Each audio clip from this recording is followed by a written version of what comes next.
പുതുയുഗ കേരളത്തിന്റെ ദർശനരേഖയാണ് സംസ്ഥാന ബജറ്റെന്നും കോതമംഗലത്തിന് വൻ വികസന സാധ്യതകൾ തുറക്കുമെന്നും ഷിബു തെക്കുംപുറം എം.എൽ.എ. കേരള നിയമസഭയിൽ അവതരിപ്പിച്ച സംസ്ഥാന ബജറ്റിന് നന്ദി രേഖപ്പെടുത്തിയും ബജറ്റിനെ പൂർണ്ണമായി പിന്തുണച്ചും നിയമസഭയിൽ നന്ദി പ്രസംഗം നടത്തുകയായിരുന്നു അദ്ദേഹം.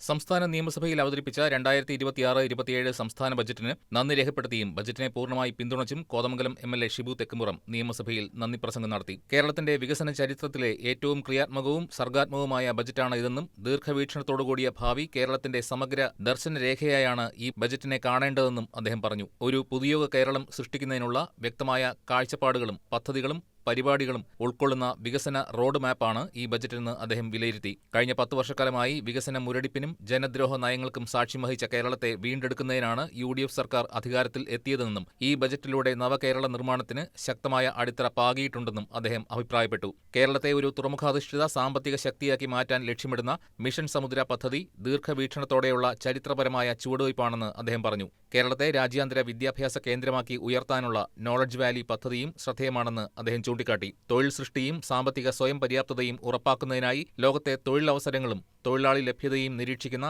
ഗ്ലോബൽ ജോബ് വാച്ച് ടവർ കേരളത്തിന്റെ പ്രത്യേക സാഹചര്യത്തിൽ ഏറെ പ്രസക്തമാണെന്നും ഷിബു തെക്കുംപുറം എം.എൽ.എ. പറഞ്ഞു. എറണാകുളം ജില്ലയ്ക്കും കോതമംഗലത്തിനും പ്രത്യേക പരിഗണന നൽകിയതിന് മുഖ്യമന്ത്രി വി.ഡി. സതീശന് അദ്ദേഹം പ്രത്യേകം നന്ദി രേഖപ്പെടുത്തി. ബജറ്റിൽ ചേലാട് അന്താരാഷ്ട്ര സ്റ്റേഡിയം പദ്ധതിയെ പരാമർശിച്ചതും വികസന കാഴ്ചപ്പാടിന്റെ ഭാഗമാണെന്ന് അദ്ദേഹം പറഞ്ഞു. ഗ്ലോബൽ കൺവെൻഷൻ സെന്ററും ഫിലിം സിറ്റിയും എറണാകുളം ജില്ലയിലെ വികസനത്തിന് വലിയ ആക്കം നൽകുമെന്നും അദ്ദേഹം അഭിപ്രായപ്പെട്ടു. മലയാള സിനിമയ്ക്ക് നഷ്ടമായ ഗ്രാമീണ ജീവിതവും പ്രകൃതി ഭംഗിയും ഇന്നും നിലനിൽക്കുന്ന പ്രദേശമാണ് കോതമംഗലമെന്നും ഒട്ടേറെ ഹിറ്റ് ചിത്രങ്ങൾ ഇവിടെ ചിത്രീകരിച്ചിട്ടുണ്ടെന്നും അദ്ദേഹം ചൂണ്ടിക്കാട്ടി. എറണാകുളത്തിന്റെയും ഇടുക്കിയുടെയും അതിർത്തിയിൽ സ്ഥിതി ചെയ്യുന്ന കോതമംഗലം ഫിലിം സിറ്റിക്ക് ഏറ്റവും അനുയോജ്യമായ സ്ഥലങ്ങളിൽ ഒന്നാണെന്നും റാമോജി ഫിലിം സിറ്റിക്ക് സമാനമായ ഒരു പദ്ധതിയുമായി സർക്കാർ മുന്നോട്ടു പോകുമ്പോൾ കോതമംഗലത്തെയും പരിഗണിക്കണമെന്നും അദ്ദേഹം ആവശ്യപ്പെട്ടു. നെല്ലിക്കുഴി പഞ്ചായത്ത് കേരളത്തിലെ പ്രമുഖ ഫർണിച്ചർ നിർമ്മാണ കേന്ദ്രങ്ങളിലൊന്നാണെന്ന് അദ്ദേഹം സഭയെ ഓർമ്മിപ്പിച്ചു. കോതമംഗലം നിയോജക മണ്ഡലത്തിലെ നെല്ലിക്കുഴി പഞ്ചായത്ത് ഫർണിച്ചറിന്റെ ഹബ്ബാണ്. കേരളത്തിലെ തന്നെ പ്രമുഖ കേന്ദ്രമാണ് നെല്ലിക്കുഴി. നെല്ലിക്കുഴിയിൽ ഏതാണ്ട് 300ഓളം സംരംഭങ്ങൾ ഉണ്ട്. 10,000 പേര് തൊഴിൽ ചെയ്യുന്നു.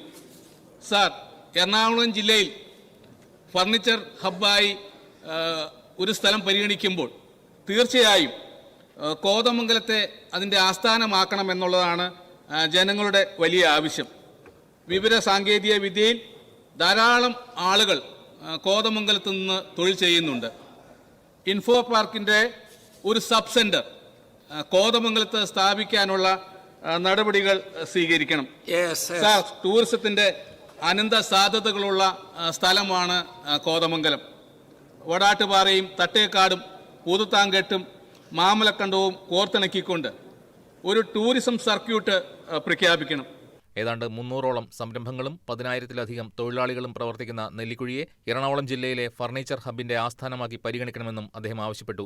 വിവരസാങ്കേതിക രംഗത്ത് കോതമംഗലത്ത് നിന്നുള്ള ഒട്ടേറെ യുവാക്കൾ ജോലി ചെയ്യുന്നുണ്ടെന്നും അതിനാൽ ഇൻഫോ പാർക്കിന്റെ ഒരു ഉപകേന്ദ്രം കോതമംഗലത്ത് സ്ഥാപിക്കുന്നതിനുള്ള നടപടികൾ സ്വീകരിക്കണമെന്നും എം.എൽ.എ. ഷിബു തെക്കുംപുറം ആവശ്യപ്പെട്ടു. ടൂറിസം മേഖലയിൽ കോതമംഗലത്തിനുള്ള അനന്ത സാധ്യതകൾ പ്രയോജനപ്പെടുത്തേണ്ട സമയമാണ് ഇതെന്നും അദ്ദേഹം പറഞ്ഞു. വടാട്ടുപാറ, തട്ടേക്കാട്, ഭൂതാൻകെട്ട്, മാമലക്കണ്ടം എന്നിവയെ ബന്ധിപ്പിച്ച് സമഗ്രമായ ഒരു ടൂറിസം സർക്യൂട്ട് രൂപീകരിക്കണമെന്നും അദ്ദേഹം നിർദ്ദേശിച്ചു. കേരളത്തിന്റെ ഭാവി വളർച്ചയും തൊഴിൽ സൃഷ്ടിയും അടിസ്ഥാന സൗകര്യ വികസനവും ലക്ഷ്യമിടുന്ന ഈ ബജറ്റ് സംസ്ഥാനത്തിന്റെ സമഗ്ര പുരോഗതിക്ക് വഴിയൊരുക്കുമെന്നും കോതമംഗലം ഉൾപ്പെടെയുള്ള മലയോര മേഖലയ്ക്ക് പുതിയ വികസന സാധ്യതകൾ തുറന്നുകൊടുക്കുമെന്നും ഷിബു തെക്കുംപുറം എം.എൽ.എ. നിയമസഭയിൽ പറഞ്ഞു. News desk KCV news.